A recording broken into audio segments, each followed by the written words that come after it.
बोलती पुस्तके. ज्यांना वाचनाचा नाद त्यांना बोलती पुस्तके घाली साद. आमचं चॅनल सबस्क्राईब करा आणि सबस्क्राईब करायला इतरांनाही सांगा. नमस्कार श्रोते मित्र हो, बोलती पुस्तके सादर करत आहे ज्येष्ठ लेखक काका विधाते लिखित कादंबरी संताजी, प्रकरण 5. पातशहांचा अलकाब म्हणजे त्यांची बिरुदावली. औरंगजेब पातशहांचा अलकाब बराच लंबा चौडा होता.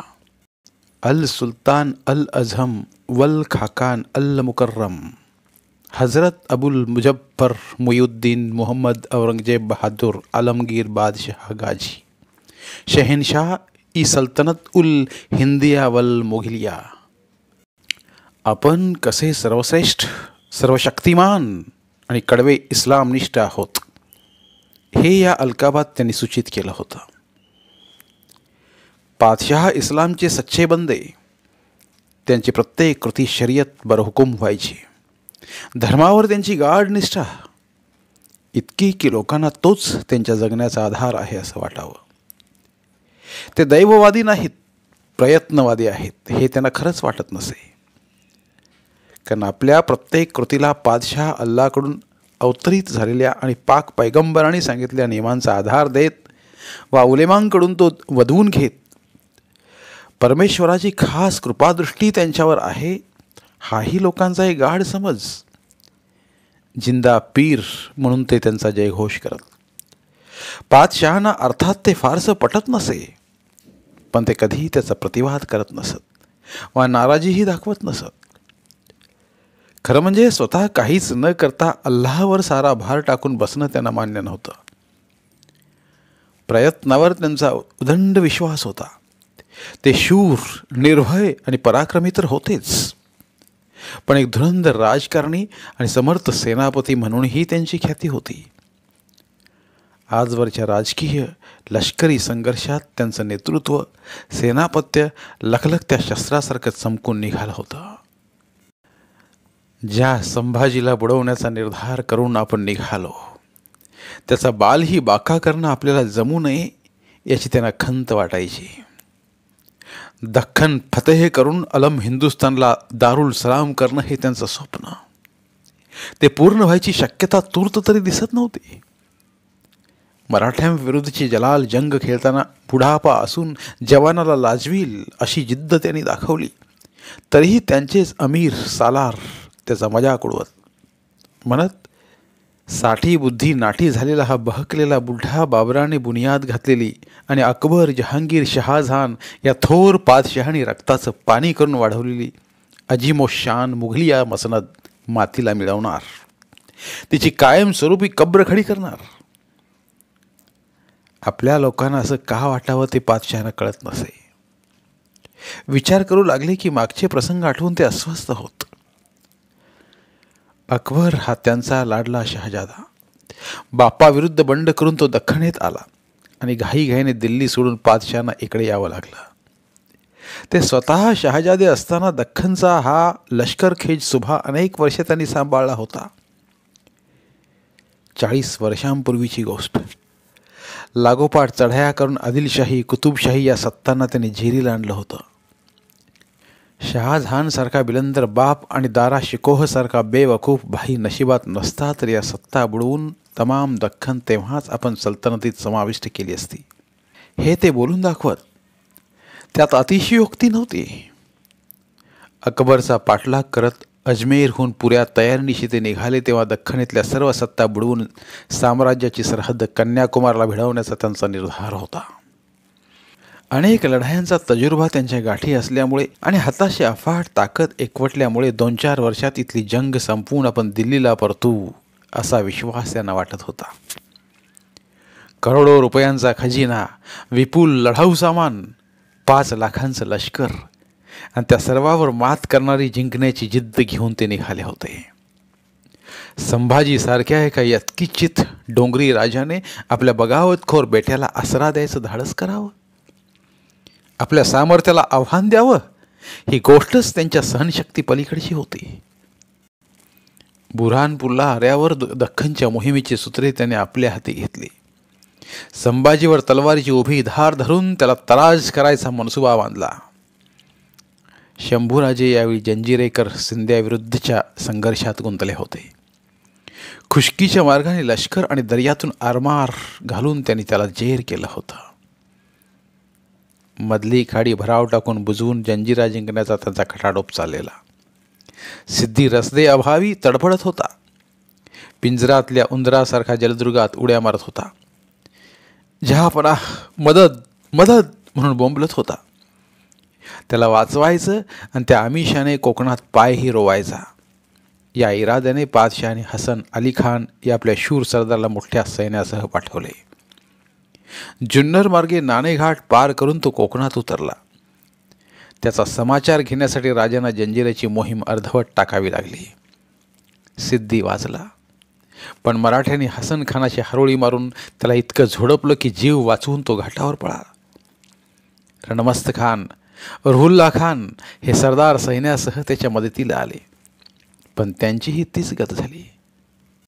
शंभू राजांनी पातशहाच्या पहिल्या कोकण मोहिमेचा असा फज्जा उडवला, पण ते हार मारणारे नव्हते. बागलानात त्यांनी नवी आघाडी उघडली. नाशिकच्या उत्तरेला 3 कोसावर असल्या रामसेच्या किल्ल्याला खान जहान बहादूर कोकलताश, शहाबुद्दीन खान, कासिम खान किरवानी हे नामांकित सरदार भिडले. 7 महिने ते धडपडले. रामशेजवर तोफा नव्हत्या, दारुगोळा नव्हता.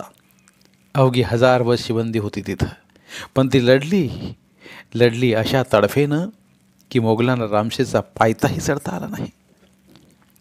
हा पराभव पातशाच्या इतका जिवारी लागला की डोक्यावरची पगडी खाली फेकून ते कडाडले. अब बस हो गया, या तो संभा का सर कलम करेंगे या बिना पगडी के रहेंगे. त्यांचा नूर बघून वजीर, बक्षी, मुन्शी या अधिकाऱ्यांचं तोंडचं पाणी पळालं. अनेक मिनत्या करून त्यांनी पुन्हा पगडी त्यांना घालायला लावली. ताकद तोकडी असून मराठे जोशात चढाया करत होते.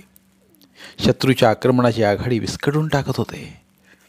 शहाजादा आझम कोल्हापुरापर्यंत चालून आला तेव्हा हंबीरराव मोहित्यांनी त्याला भीमापार पिटाळला. गोवेकर फिरंग्यांच्या कटकडी वाढू लागल्या. त्या कायमच्या संपवण्यासाठी शंभूराजांनी फिरंगणात चढाई करताना पातशहाने शहाजादा शाह आलमला लाखभर सैन्यासह रामघाटातून दक्षिण कोकणात उतरवलं. त्याचवेळी उत्तरेकडून शहाबुद्दीन खानने रायगडावर स्वारी केली. दुतर्फा लष्कर घालून स्वराज्य बुडवायचा बेत त्याने आखला. शंभूराजांनी गोवेकर फिरंग्यांचं कंबरडं मोडून झटपट त्यांच्याशी तह केला आणि शाह आलमच्या समाचारासाठी ते मैदानात उतरले. घाटातल्या अवघड वाटा, चौफेर पसरलं दाट अरण्य, पावसाळी हवा आणि त्यात रसदेचा तुटवडा यामुळे मोगलांचं सैन्य आधीच चेरीला आलं होतं.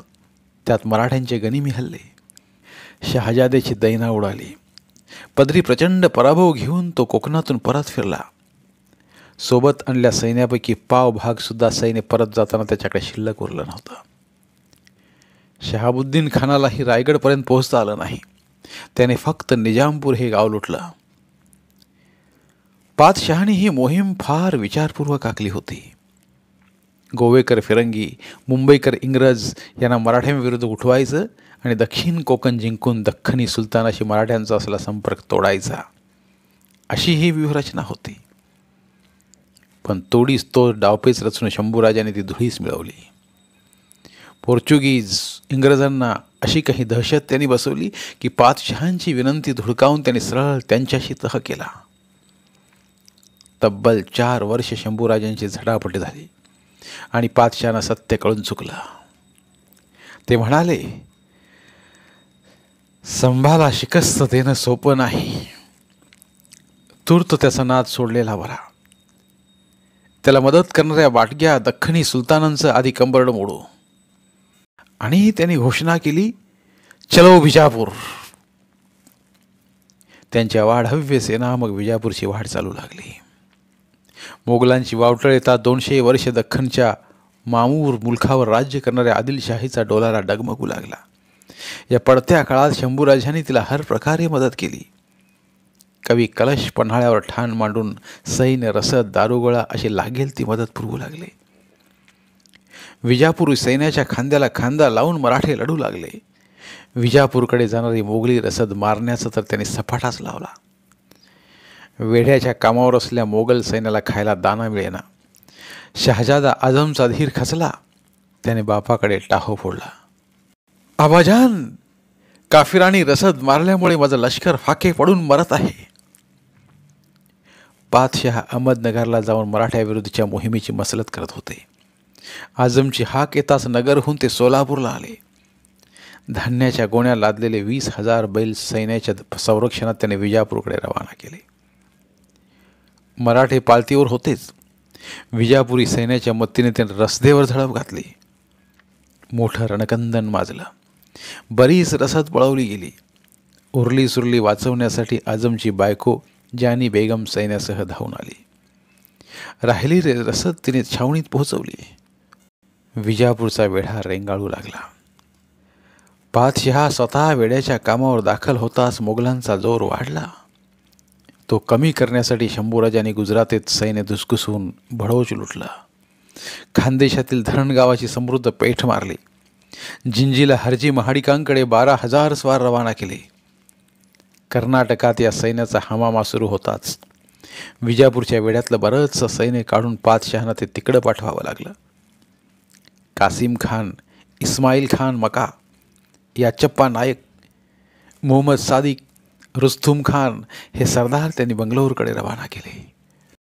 शंभू राजांची लष्करी तडफ, त्यांच्या तोडीस तोड मैदानी डावपेच यामुळे मोगलांचा विजापूरचा विजय लांबू लागला.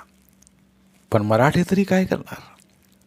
फितुरीची वाळवी लागल्या दख्खनी शाह्यांचा इमलाच पोकळ झालेला. मोगलांच्या धडकेपुढे तो फार काळ टिकणं शक्य नव्हतं. 6-7 महिन्यात आदिलशाही पडली आणि त्यानंतर वर्षभराच्या आत कुतुबशाहीची कंबक्ती भरली.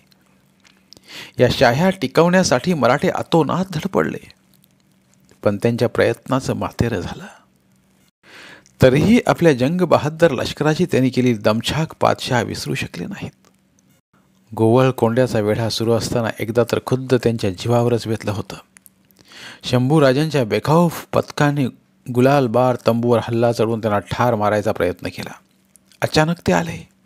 कुठून आले, कसे आले ते काहीच कळलं नाही. तुंबळ लढाई उसळली.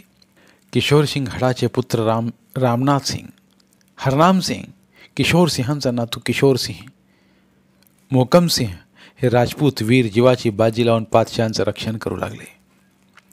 पूर्ण जोशात असल्या मराठ्यांनी त्या सर्वांना ठार मारून त्यांचे 300 लोक धरणीवर पाडले. मग निजामुद्दीन खान हा सरदार आपले पुत्र मेहंदी अली, सुलतान अली यांच्यासह 200 पठाणांची कडवी तुकडी घेऊन पुढे आला. मराठ्यांनी त्यांचीही खांडोळी उडवली. खुद्द बादशाह आता उघडे पडले. त्यांचा संरक्षणासाठी फार थोडे लोक शिल्लक राहिले. खरं तर त्या दिवशी त्यांचा अंतच व्हायचा, पण ऐनवेळी गाजीउद्दीन फिरोज जंग कुमकेला धावला आणि मराठ्यांना माघार घ्यावी लागली. इतक्या जवळून मृत्यूची जीवघेणी सळसळ बादशहांना कधी जाणवली नव्हती.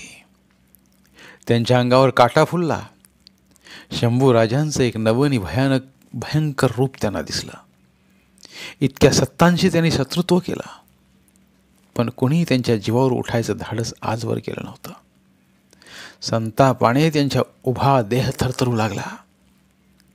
करा करा दात खात ते म्हणाले, लाहोल बिला कुवत, ज्या निसार सिपाही पाठवून आम्हाला कत्ल करायची कोशिश करण्या इतपत त्या काफिराची मजल गेली, याचा नतीजा त्याला भोगावा लागेल. त्याची तयारी शंभूराजांनी कधीच केलेली. बादशहाचा भर रणांगणात 2 हात करण्याऐवजी कपटाने आपल्याला दगा देण्याचा आहे हे ओळखूनच त्यांनी प्रतिहल्ला चढवला होता. बादशहांचा आपल्या प्रयत्नावरचा विश्वास खरंच ढळला होता काय? आपण दैवाधीन झालो आहोत हे त्याचं त्यांनाच तरी उमगत होतं नसावं. म्हणूनच गुलबर्ग्यातील दर्ग्याचा सज्जाद नशीद सय्यद फतेह मोहम्मद खान यांनी सांगितल्या दृष्टांतावर चटकन त्यांचा विश्वास बसला. दैवाला वेटीस धरून का होईना, मोगली साम्राज्याच्या काळजात चालणारा संभाजीचा काटा त्यांना काढायचाच होता. त्यासाठी ते उतावीळ झाले होते. राजकीय वैर त्यांनी वैयक्तिक पातळीवर आणलं होतं. भूतकाळातील कडू जहर आठवणी आल्या की बादशहा मनोमन थुमसायचे. दख्खनची जंग त्यांना फार महागात पडली होती. जानोमालाचं अगणित नुकसान तर झालंच, पण अवघी शाही प्रतिष्ठाही पणाला लागली.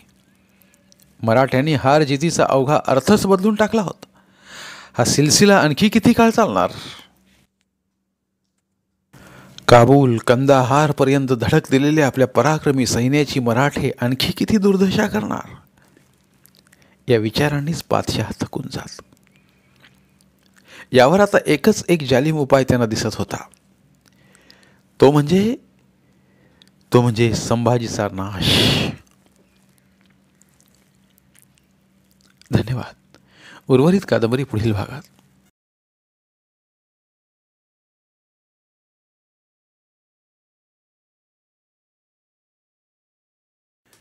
धन्यवाद. प्रिय श्रोते मित्र हो, आपल्यासाठी एक आवाहन. आमच्या चॅनलच्या प्लेलिस्ट विभागात तुमच्यासाठी शेकडो कादंबऱ्यांचे ऑडिओ बुक्स उपलब्ध आहेत. तिथे प्रत्येक कादंबरीचे सर्व भाग एकत्रित मिळतील. त्यामुळे सध्या सुरू असलेल्या क्रमशः कादंबरीच्या पुढील भागासाठी वाट पाहण्याची गरज नाही.